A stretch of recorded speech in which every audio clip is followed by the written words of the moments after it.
Thing we've been waiting on for several months, and it's now here. It's called Bella Melt. You were on it for just 1 week when you lost 3 pounds. So in the first week, you lost 3 pounds on this, right? That is correct. Your GLP-1 is a natural hormone that's in every single one of our bodies. And your GLP-1 lets you know if you're full. It's a satiety hormone. So when your GLP is working properly, it does help suppress your appetite as well as reduce those cravings. It's a sugar-free, fast melt caramel. So what it's going to do best is it's going to reduce your sugar cravings or any other cravings you have in your body. It's going to suppress that appetite. But where Melissa got the most benefit, I think, over the last week was the L-carnitine. The L-carnitine tells your mitochondria, this is where you make, we've talked about it before, this is where you produce energy in your cells.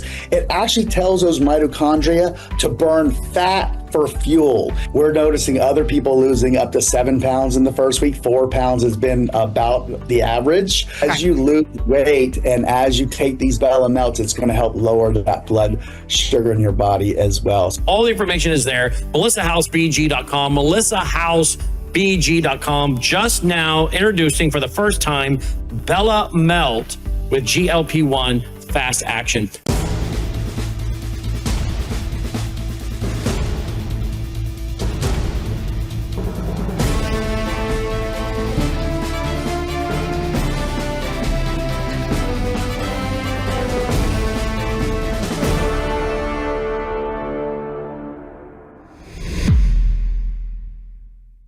Good afternoon and welcome back to another episode of Live Up to Freedom. Thank you so much for joining me on this Wednesday, October 22nd.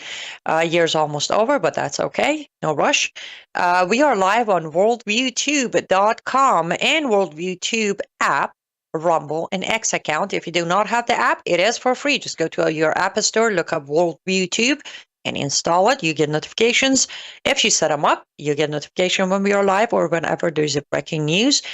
You won't miss one. We're also live on X America News X account. We are live on my Rumble, both YouTube channels, Facebook, and Substack. And as always, I invite you to join the conversation, put in your comment, question, agreement, disagreement, facts, news, anything that is, and I will check the comment section as much as I can. In a minute, we will be joined by our very special guest who joins us every other Wednesday, Barry Nussbaum. But let me quickly just say one thing that is not related. I don't know, it might get into the discussion, but so the Grossi, the boss of the nuclear agency, said a very interesting thing this morning. You know what he said? This is the moment I've been waiting for. That's not what he said. That's what I'm saying. He said this morning that if Iran continues at the speed it's continuing, it will have enough enriched uranium for 10 nuclear bombs.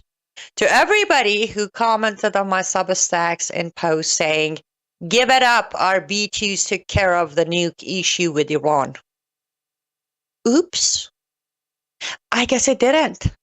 I guess when I reported back in July that Golan Mountain is going to be the new home of Iran's nuclear facility, when I reported that the over 400 kilograms of enriched uranium was moved before we dropped the B2s, I wasn't so anti-Trump, but rather I was factual. So get ready as we keep giving time to Iran, as we keep saying, if they don't this and that, we will do this and that, just like we do the same thing with Hamas and Hezbollah and Houthis and every other jihadist out there, there's a good chance that they be ready to have 10 nuclear weapons. But what do I know? I'm just some Islamophobe with bad experiences who has turned against Trump. Now that's out of the way with the great news. Let's go ahead and bring on our special guest, Barry Nussbaum, founder of American Truth Project. You can find him at findbarry.com, and I strongly suggest you check out his website. They are also on Substack to my Substackers, because I know you guys always look for good references on Substack. Find American Truth Project on Substack, subscribe, follow. They put out good information. Hi, Barry. Thank you so much for joining me. So good to be with you, Annie. I've looked forward to this for 2 weeks. Me too. Do you want to make any comment about my drop? No comments on that. My news that I just dropped about Iran, or should we move on? You know, I find it amazing that Iran has kicked out all the inspectors. Nobody's allowed in anymore from the IAEA, not that they were doing much good anyway. Number two, they have publicly said, as sort of a middle finger to Donald Trump, if you think you got all the enhanced uranium, ha, ha, ha, you're wrong. The Ayatollah said that yesterday. And number three, they said that they will continue with their nuclear enhancement program because that's their right. So all three of these actions are very clearly substantiating the fact that they don't think they got annihilated or their long-standing nuclear program was eliminated. They're telling the world on a daily basis that you're right and Donald Trump is wrong. And all of that self-congratulatory, we did something no one could have done, we have the technology no one has done, both of which are true. But it's quite possible the raid was not a success. Right? But the question is, why are we not doing anything about it? Why do we just keep talking tough? Well, you know, if you talk tough once and you back it up, people believe you. If you talk tough twice and don't do anything, they believe you a little less. Trump is at the point now where he has threatened Hamas, I don't know, 36 times. Then he sends over the vice president, J.D. Vance, who's there right now in Israel, making these very strong statements. We're going to kill everybody in Hamas. Nobody believes the United States because we haven't done anything. And more importantly, we've got a leash on Netanyahu that's about this long, and he's reined in. I was going to mention it to start the show. The new intelligence out of Israel, you're not going to believe this, says Hamas still has 20,000 armed terrorists in the tunnels, 20,000, and hundreds of rockets that haven't been discovered, and at least half the tunnel system is still intact. That's 24 battalions. That's an army bigger than a bunch of countries in the Middle East. And Trump has said, I'm going to wipe you all out if you don't disarm. I'm going to do this. I'm going to do that. Nobody, and I mean nobody, believes Trump anymore. And to make matters worse, Trump has insisted that the IDF stand down. So the IDF is watching from across the yellow line, as they call it, the other half of Gaza being run again by Hamas. Only the difference is, Annie, they're out in the open. They don't believe Trump. They're not afraid of him. Trump has said no troops on the ground. And who's sending troops? Who wants to anyway? The Arab countries, most of whom supported Hamas. So we've gone backwards, we as a country, in our diplomacy and our ability to affect policy in the Middle East, not forward. We stopped Israel from wiping out Hamas. Hamas is signing up people by the thousands every week. They've got plenty of arms, plenty of rockets, and half their tunnels still there. Except now they're out in the streets slaughtering, executing on YouTube the opponents of their rule. And then they broadcast it as they upload the videos all over social media. They're scaring the heck out of anybody that doesn't support them. Oh boy, something's got to change real quick or Hamas is going to be back in control. Hamas has said repeatedly from their leaders that are in Qatar, from their leaders that were in Egypt, this is only a hudna, and we'll talk about what that means.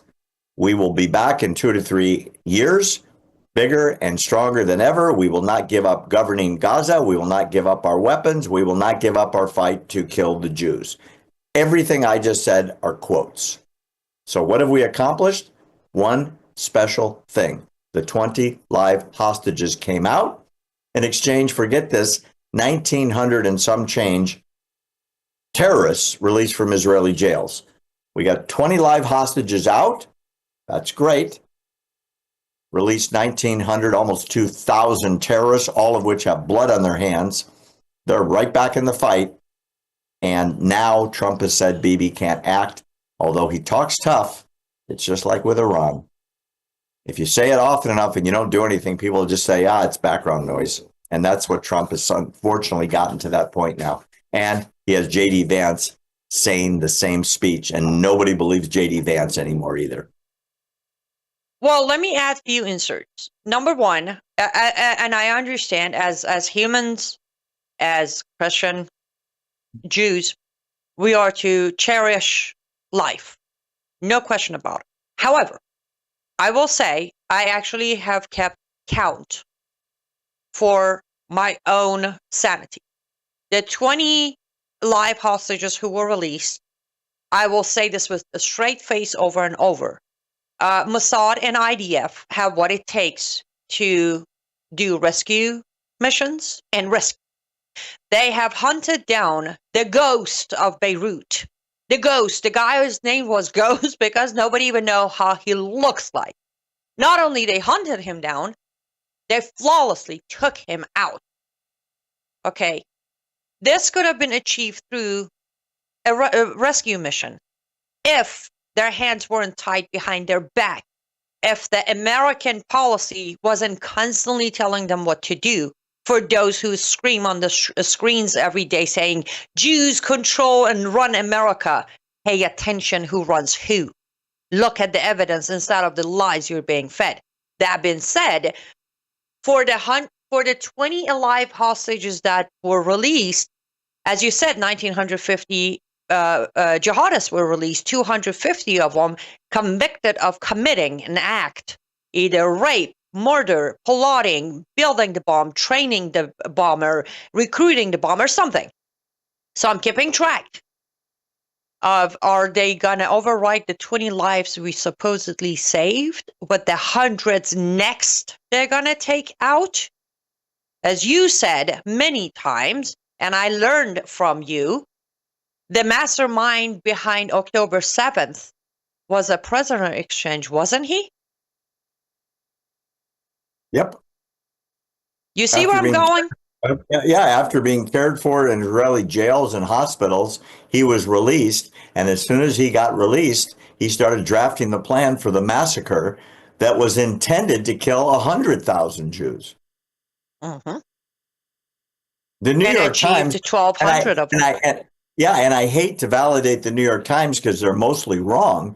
They have looked at the manuscript written by Yahya Sinwar and have authenticated it. It is the plan that he wrote to kill all the Jews in southern Israel. And so, yeah, he's dead. Thank goodness he's gone. This way, no doubt, not this way.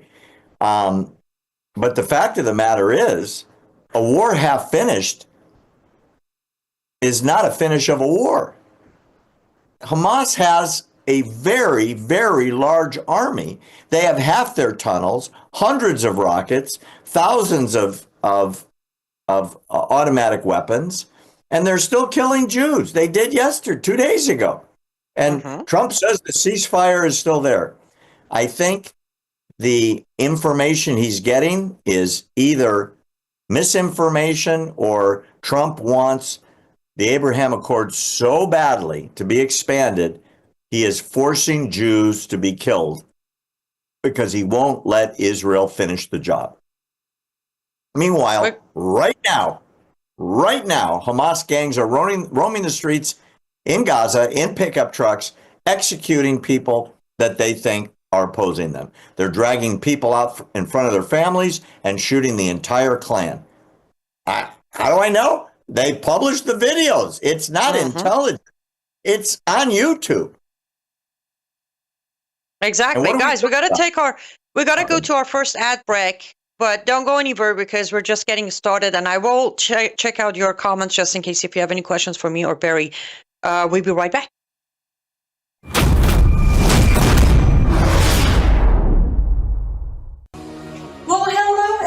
everybody, it's Annie Cyrus. Welcome to my art studio where all the magic happens. This is the station for painting, and that is the station for all the resin art I do. If you want to check out my art, all you gotta do is go to lutfstudio.com.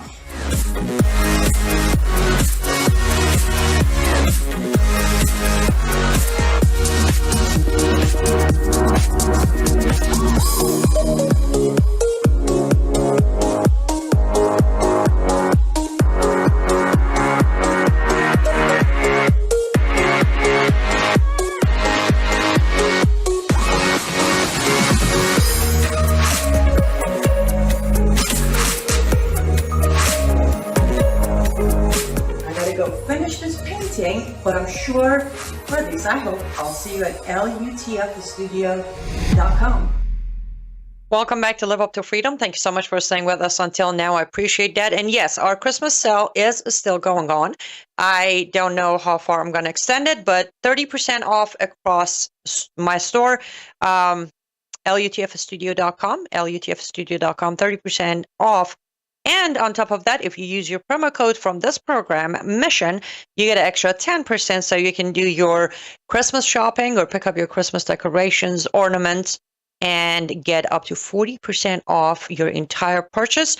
And I know there's still time.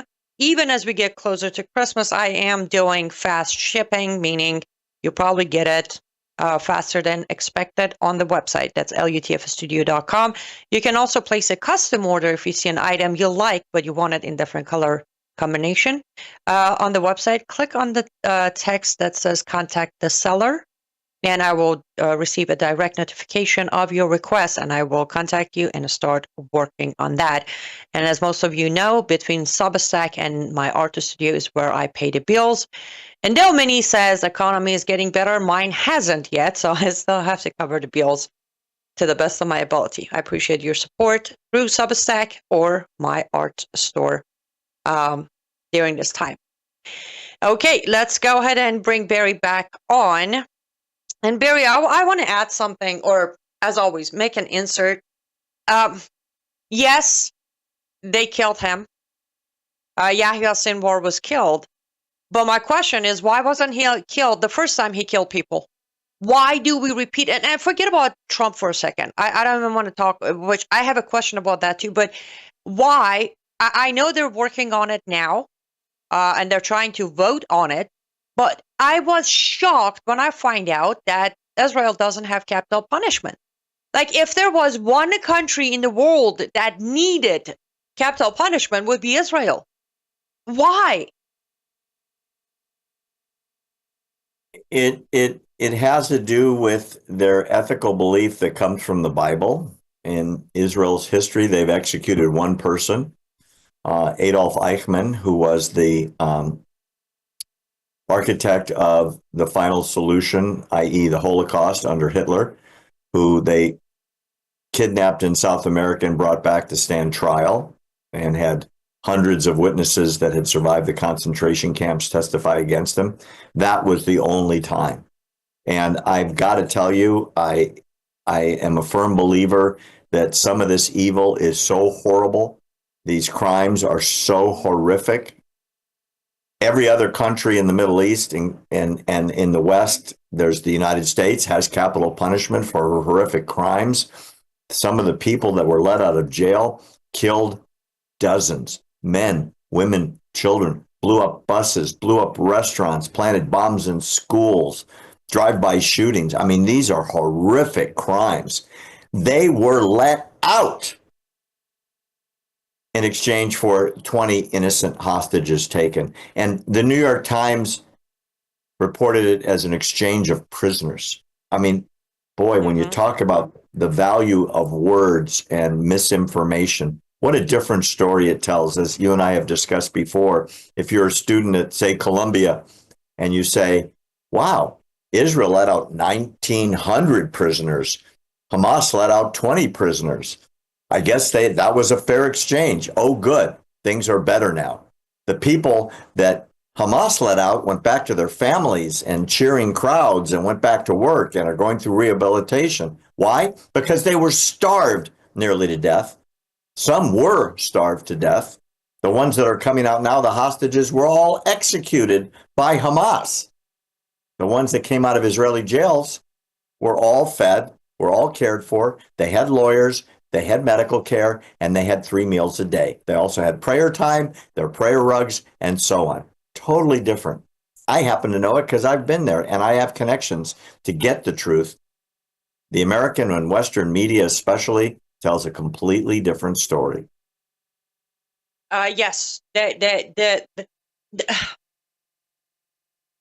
I think, though I have not been blessed to travel to Israel yet. It is on my list, and as you know, I wasn't born in Israel.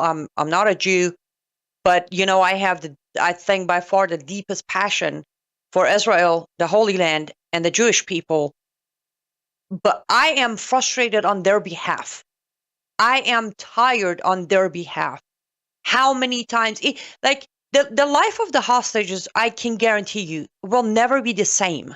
Okay, they will never see life the same as before October 7th. Like their life will be defined as before October 7th and after October 7th, slice of a chapter. But the rest of the Israelis have to still look over their shoulder, Barry, every single day. When is Hamas coming back? When is Hezbollah dropping bombs? When are Houthis going to drop missiles? When a boss is going to drive in and blow up? All of that is repeatedly. Now I'm going to get to the Trump question. Can you show me, please show me, the legal international documentation that says any of this is one way or another President Trump or any other American president's business?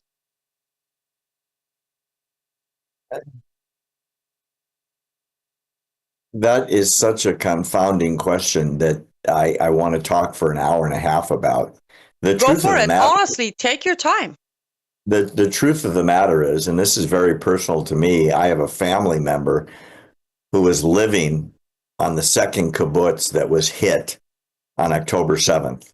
And yesterday, the body was identified that was returned, executed on October 7th, who was the volunteer head of security on that kibbutz. So for my family, it's very personal. And everyone that still lives there wonders when the next attack is coming. Because the truth is, Annie, Hamas has only been degraded by 50% of the size of the army they had on October 7th. They had 40,000 armed terrorists on October 7th. The estimate now, independently verified, is they have 20,000 fighters left. Yeah. So Wait. But you need to take into consideration the announcement by IRGC on Monday. They have already deployed troops for both Houthis and Hamas Monday, and including those troops are weapons coming. So it's just a matter of a couple of days until they get to Houthis and they get to Hamas. And also on the day of the exchange, we witnessed Hezbollah soldiers standing behind Hamas soldiers. So I say they have already recovered 10,000 out of the 20,000 dead. it very well may be true, except there's a profound difference of the facts on the ground, and that is Israel is now restrained, according to President Trump in his own words. I have them under control. I will not let them strike back. He's bragging about it. So the idea of soldiers that are still in place are behind the yellow line, as they call it, as Hamas parades around. Now in public, they've come out of the tunnels, Annie, and they are slaughtering people in Gaza right now. There is no outcry from the world. There's no outcry from the UN. There's not a word out of the Hollywood imbeciles that were decrying the slaughter in Gaza because it's Palestinians killing Palestinians. And that's okay. No Jews, no news. In addition, you have heard, I don't know, 1,000 times of the mass starvation that's going on in Gaza, right? The UN's own people said last week there's enough food in Gaza right now stockpiled for 6 months for the entire population of Gaza, and more coming in every day through Israel on Israeli trucks, often paid for by Israel, along with water, power, healthcare, and whatever they need for desalinization. Israel's paying for all of that. This is the only war in the history of the world where one side invades another country, the invading country suffers dramatic casualties, strikes back, and as they're striking back, they take care of the attackers. They feed them, they clothe them, they house them, and they move them around so civilians don't get hurt. What do I mean by move them around? They send text messages, they drop leaflets, they have loudspeakers, they send messages where your phone starts talking to you. Vacate this area. We think someone from Hamas is there. We're going to try and get them. Get out of the way. This has never happened in the history of war, ever, in the whole history of the world. And yet, Trump, the United States, and the Europeans won't let Israel finish the job. But Why? We're threatening them every 5 minutes. Nobody believes the threats anymore. And I mean nobody. Yeah, but you haven't answered there's a document that it makes it Trump or any American president business. Oh, sorry. Got off on a tangent. Thanks for That's getting me all right. back in line. Well, of course. Like I said, there's so much to talk about. I think there's a double standard, the likes of which the world has never seen. Imagine if after Pearl Harbor, which was the biggest tragedy that ever hit American military, the Europeans said, no, stand down. We don't think you should strike the Japanese. The entire United States Congress would have put up a big middle finger and done what they needed to do. Same thing with Germany. For some reason, it's okay for the United States to tell Israel what to do. And with the threat that was made very obvious being carried out under Biden and under Obama, you don't listen to the United States, you don't have weapons to be able to defend yourself and survive as a country. So the leverage is dramatic. And I'm sure it's been whispered in the ear of Bibi Netanyahu and the defense minister and the foreign minister and the ambassadors, you better do it our way or whoosh. And that's why J.D. Vance is there right now. He is there to tell Israel not to respond, even though Israelis are still getting killed. Right now, they're being shot at. There was a bomb that went off and blew up a tank yesterday. Israel hadn't done anything. The tank blew up. And the day before that, 2 Israelis were killed by Hamas with a rocket-propelled grenade. And also 2 days ago, a squad came out of a tunnel. I watched the video. 8 Hamas fighters with automatic weapons. Fortunately, it was caught on a drone, and they were intercepted. They were on their way to kidnap Israeli soldiers. Why do I know there was a kidnapping? Because they declared they will kidnap more soldiers for more leverage to improve their negotiating power. They don't make it a secret, Annie. They publicize it. I've never heard of anything like this. At least, in comparison, the Germans hid the atrocities. These people announce it and brag about it. Yes, they do. And here's the reason I wanted to take you back.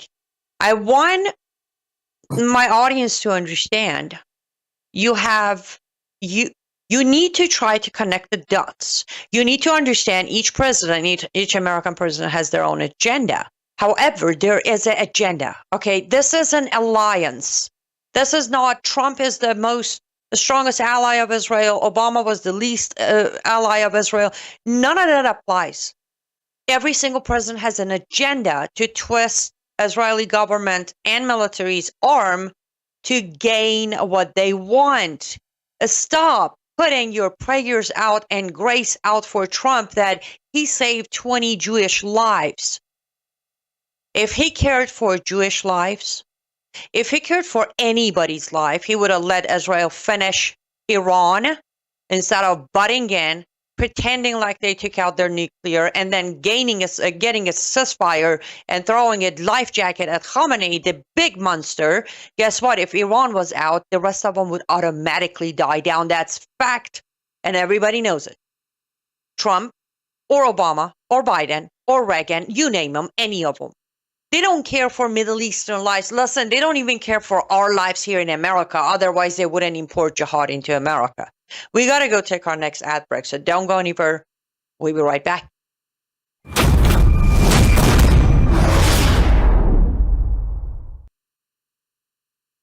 But with Brandon, it's always cutting edge stuff happening in the world. And it's not just from the political angle, because you can get that on other platforms, but it's always from the biblical angle. So you're dealing with a guy that loves Jesus, you're dealing with a guy that's very intelligent, you're dealing with a guy that is cutting edge conservatism, and you're dealing with a guy that wants to be biblical all at the same time. And so for that reason alone, I hope many, many people will not just lift up his ministry in prayer, but will also financially get behind it, because from the angle I'm trying to describe, he really is the only game in town. And we desperately need it in these last days. Can I get an amen to that?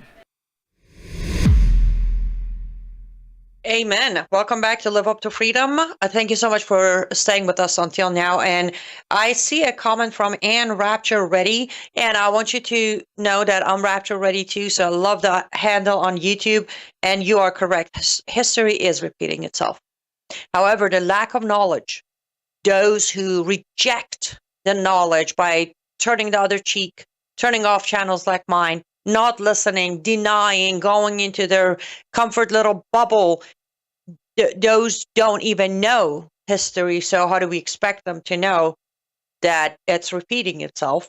And Sue, I think you put this comment before we concluded on our answer, but says, how can anybody stop Israel from taking care of its own? Israel does not have to listen to these people. And Sue, as Barry just concluded, and as I did, they unfortunately do. Believe it or not, Israel is the most isolated nation in the world, regardless of the fake PR you hear about Western countries and Western leaders loving Israel, and they make a trip over there once in a while, stand by the wall and take a PR picture. Israel is extremely isolated. It is. Let me give you some repetitive information. In the Middle East, just Middle East, not the whole continent of Asia. In the Middle East, you have 14 countries. Let me give you some interesting fact. There are 14 countries. If you look at the map today, 14 official countries, that is not including those who consider Palestine a state. There are 14 countries. There's Israel, and then there are 13 Islamic nations, not all Arab. Well, I could go as far as saying majority Arab Muslim countries. But there's also Pakistan, not being Arab. There's Iran with a population that's not Arab. There's parts of Turkey that is not Arab. But point is, it's 13 countries against one. And here's the interesting part. If you doubt, if you think I'm some anti-Western, somebody commented this morning, it was hilariously hideous. If you love that side of the world so much, why don't you go back and join the struggle? Because I'm not a stupid.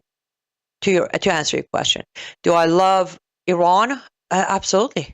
Do I love Israel? Yes. Will I go there and join the struggle? No, because I'm not a stupid. Now, that being said, out of the 14 countries, only 3 are ancient existence by right on that area. That is Israel, Persia, you call it Iran today, and Turkey. How did we end up with 14 countries there? UK, France, and US decided to grab pens and split these countries, these lands, into smaller countries. 9 of these 14 were created from 1920 to today. 1920 to today, okay? Not some 7th century. 1920 to today, between UK, France, and US, the 3 lands turned into 14 countries. Now, again, tell me Western countries care about Middle Easterns or their lives or their people. No, they don't. What they care about is their own benefit. And again, I'll remind you, do your own study. Nowhere in our earth has as much gems as Middle East. Not even if you step into West Central Asia, do you find as much gems. And that has been the reason that Middle East has struggled all these years from ancient to today. So let's stop pretending to care of Western countries or any of the presidents of US for life of people in Middle East. Big time rant there. Any thoughts on what I just went over, Barry? Yeah, the thing that you touched on, the big nugget of truth, which is 3 letters, OIL, oil. It's the reason why on 9/11, the only planes flying were Saudi planes going back to Saudi Arabia. Every other plane in the United States was grounded. We didn't want to disrupt the flow of oil. It's why George Bush stood on the ruins of the World Trade Center and proclaimed the biggest lie in American history, certainly the biggest lie of any American president, which is Islam is the religion of peace. Nothing could be further from the truth. Why? Oil.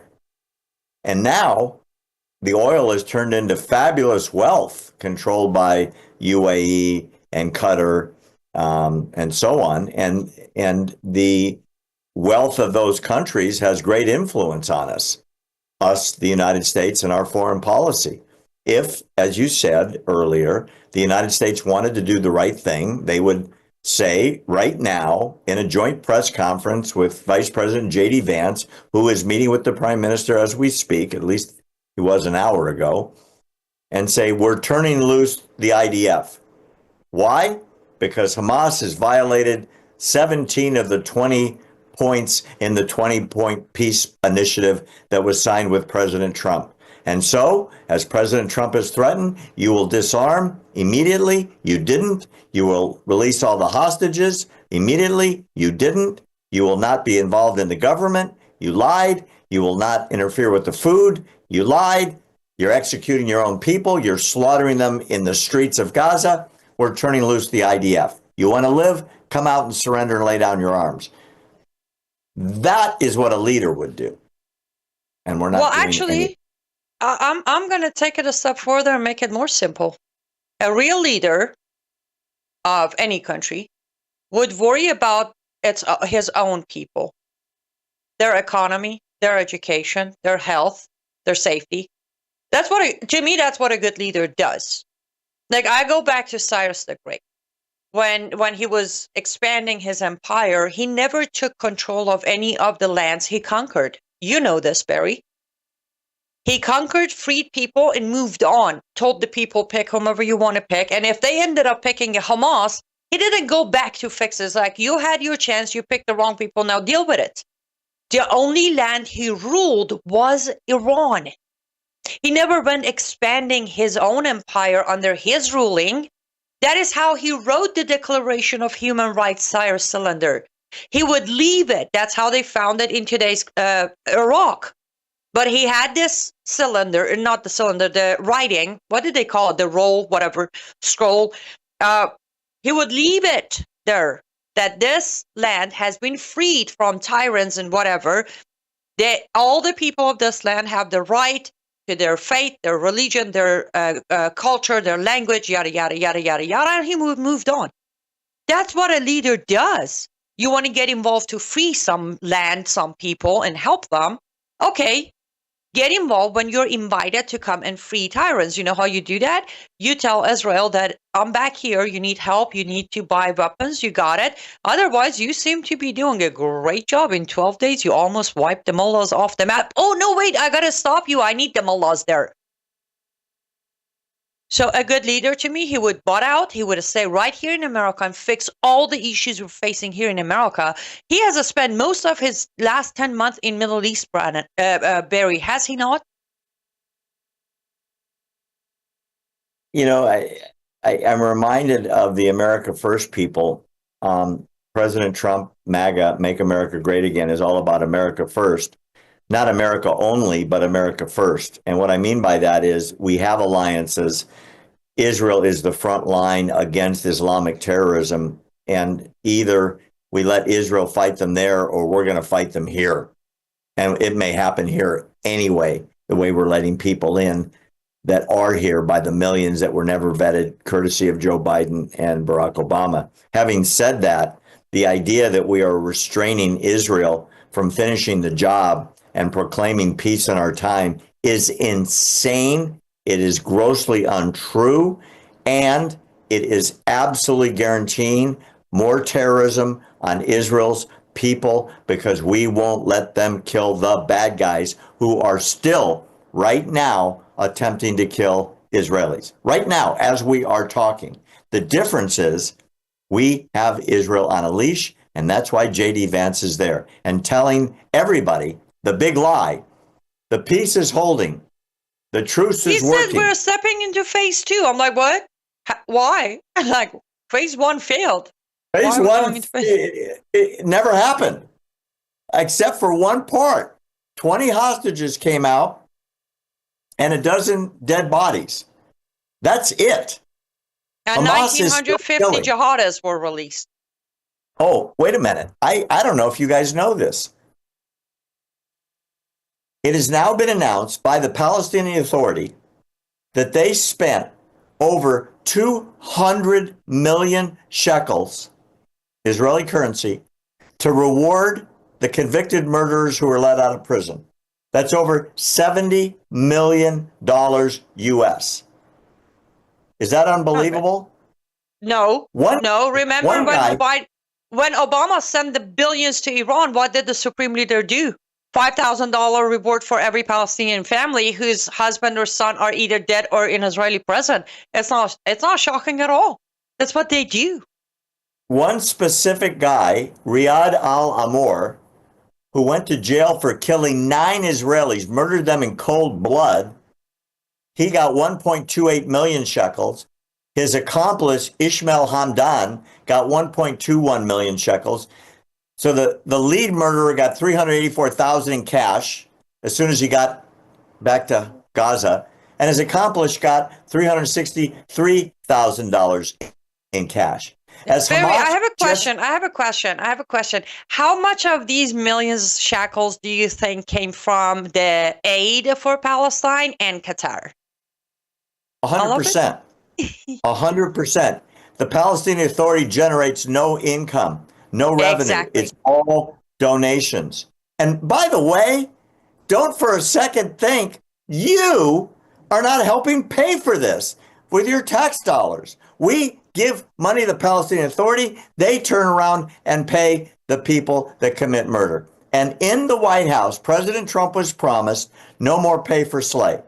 It's still there today. What does the UN say? Nothing. What does the EU say? Nothing. What do the Hollywood celebrities and influencers say? Nothing.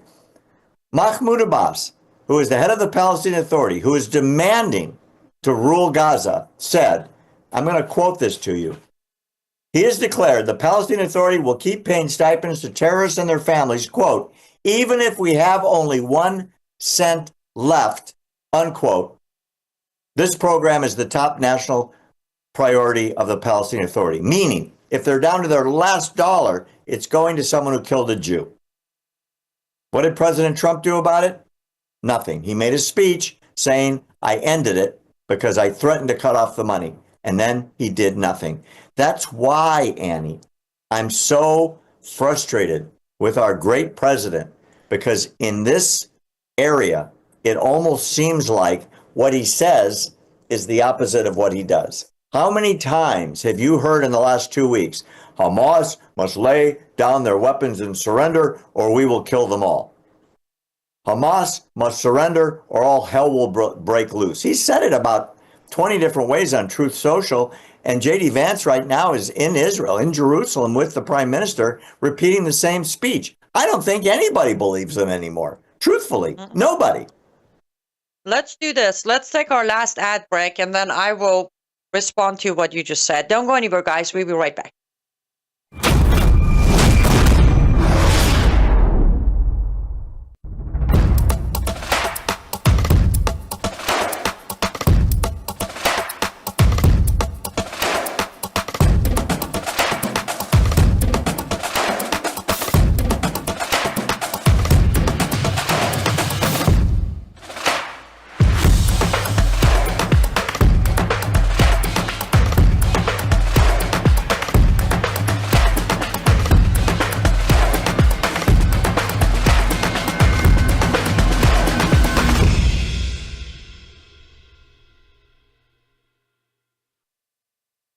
watching Worldview 2, built on the 35 years of Worldview books, documentaries, research, high-profile interviews, and the radio and television broadcasts of Brannon House. Welcome back to Live Up to Freedom. Thank you so much for joining us, and thank you so much for staying until now. Before we get to the last part of the last segment, I want to remind you that lutfstudio.com is running a Christmas sale, 30% off entire website, entire store, entire inventory, whatever we call property in English. Head over to lutfstudio.com, make a purchase, but do all your Christmas shopping if you're ready for it. Also, liveuptofreedom.substack.com.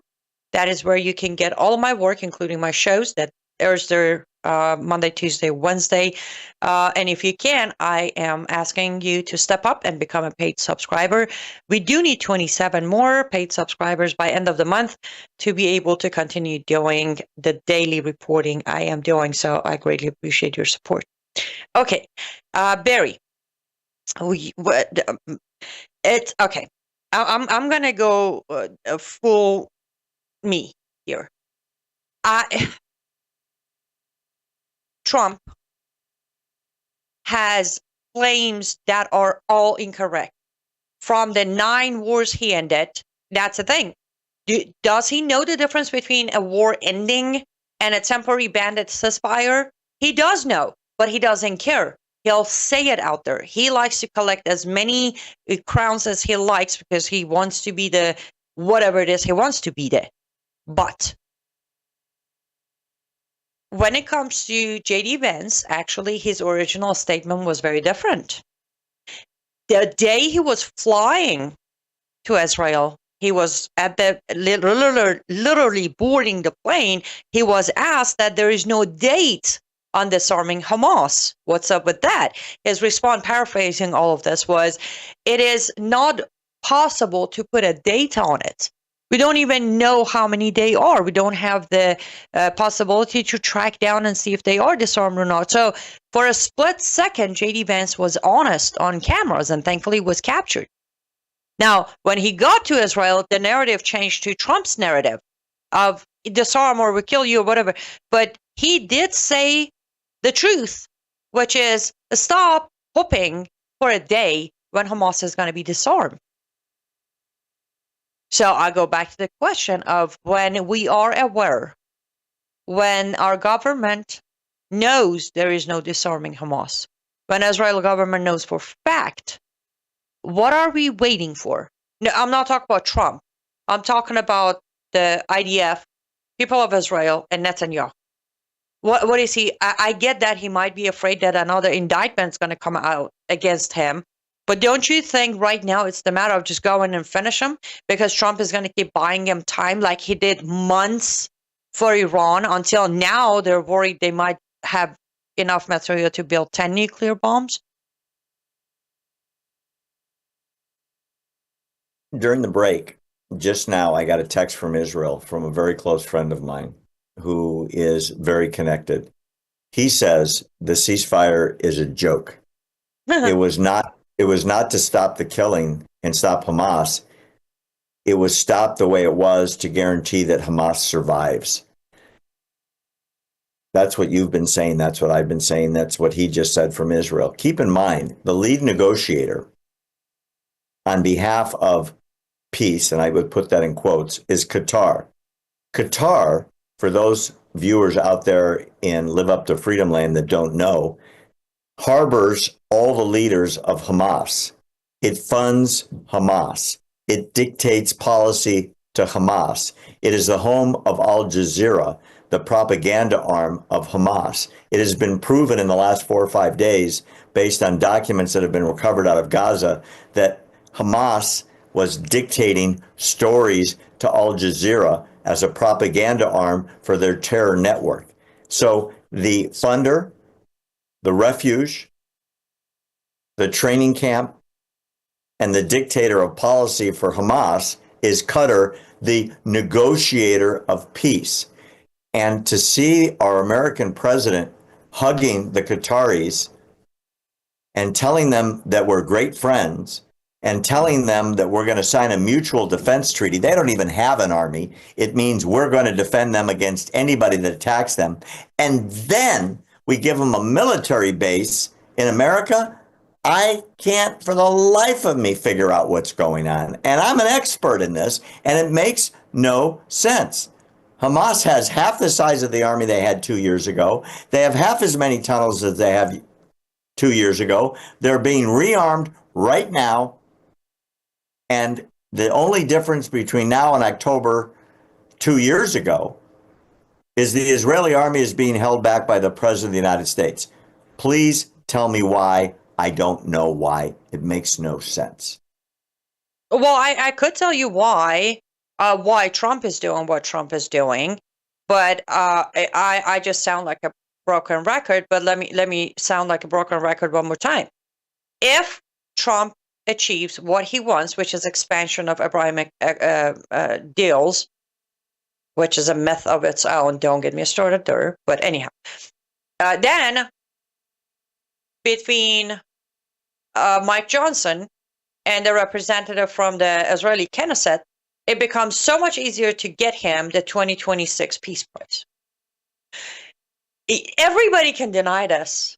I know for a fact Trump will literally hand over his own son and son-in-law to Islamic, Hamas, and Hezbollah to get that peace prize next year. We said it on the last show. Barry, you were my guest when we talked about it. I said when he doesn't get it tomorrow or day after, whenever it was announcement, then he's going to start throwing more punches. He didn't win it. And immediately, while he's in Egypt trying to figure out the whole fake made-up billionaire deal between Erdogan, Turkey, Qatar, Egypt, and U.S., he calls Mike Johnson, hey, you got a press conference? I need you to make an announcement. In middle of talking about something of government shutdown, Mike Johnson's like, I have an announcement. Myself and someone from Israeli Knesset are going to do everything we can to get him the peace prize in 2026. That's it. That is the why. As I said, every president has their own agenda. Trump's agenda with Middle East on a level of presidential level is the peace prize. On a personal level, well, where do I begin? Jared Kushner bailout of the 666 Fifth Avenue by Qatar. They're building inside our base in Idaho. The golf course of Trump in Qatar. Where do I begin? That's the personal level of agenda.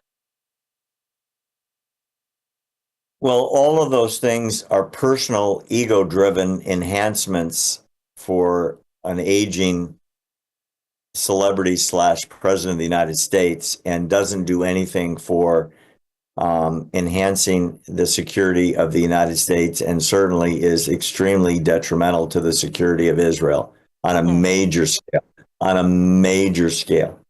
Imagine if you were a judge or an attorney general in some jurisdiction and you caught a murderer with hundreds of murders to his resume, and you said to him, okay, if you promise not to kill any more people, I know you've been killing people for years, I'll let you go. That's exactly what's happening right now, but it's not one guy.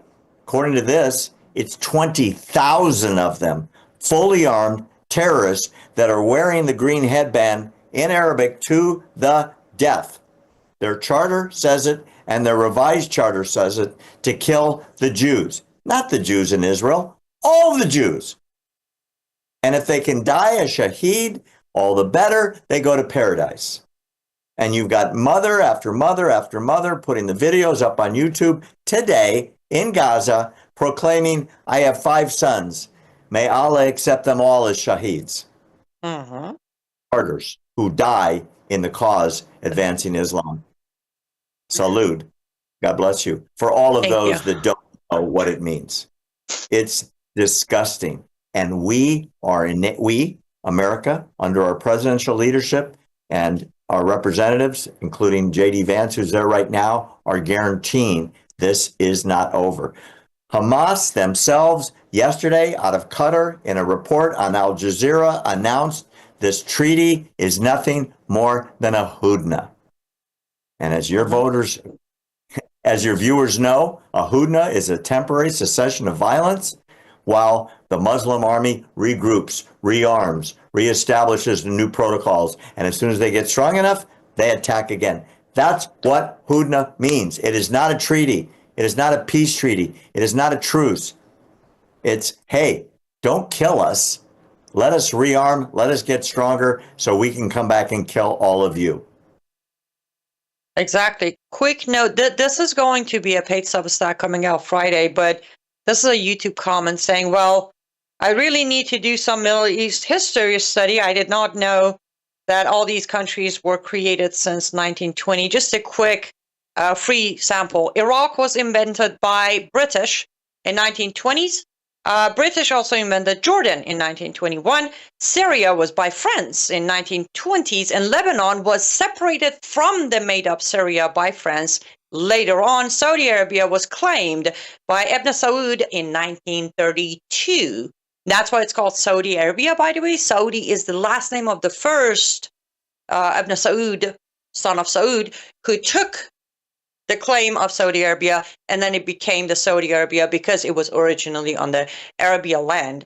And then you have UAE, Qatar, Bahrain, and Kuwait, who were all made as a British protection and U.S. allies. Just a preview, but it will come out on Friday with details. You know how I do my exposés on this kind of stuff, so stay tuned if you're a subscriber on Substack. If not, here's another reason. But those were the 9 countries made since 1920s until today. Yes, these people didn't exist. And you might add the Hussein family was given the governments, literally.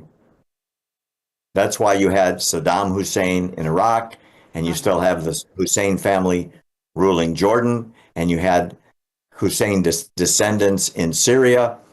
These people are all related. They were given countries that were made up. These are all going to be part of the expose, exactly, to prove, because here's the thing. We have 2 minutes, and I'm just going to quickly push this in. I want my audience to understand something. Did you know there's no such a race as Arabs? Did you know that? Did you? Did you know there was an Arab tribe with the Arabic language? And thanks to Western countries, now you think there are Arabs. You think they existed. You think they somehow had power. You think Muhammad just rised from the Arabs of Saudi Arabia. No, actually, Muhammad is considered more of a Judea race because there is no Arab race. And this is why I'm writing this, Barry. I am sick and tired of the lies. When somebody tells me that, well, there is no such a thing as Persians anymore, and then they go rally for Arabs, I'm like, hey, did you know one of the original 8 races of ancient world were Persians? And races don't disappear, though we make up new races, but the existing ones don't disappear. And Jewish race is one of those 8 ancient races. So for anybody who wants to wipe Jews off the map of the race or the faith, good luck. We have 1 minute, last words of wisdom on whatever you want to talk about before we wrap up, Barry.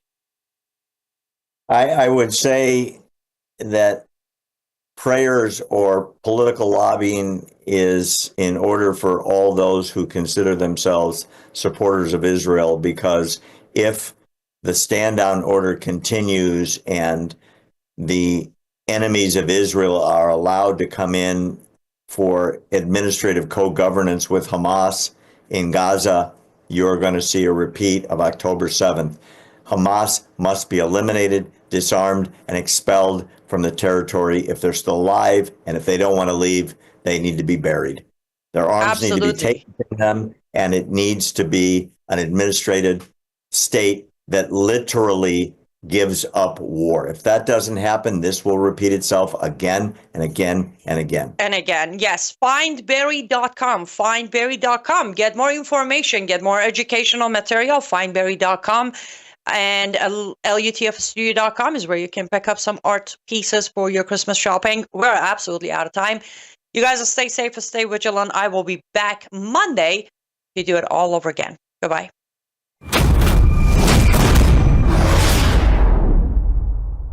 You're watching Worldview 2, built on the 35 years of Worldview books, documentaries, research, high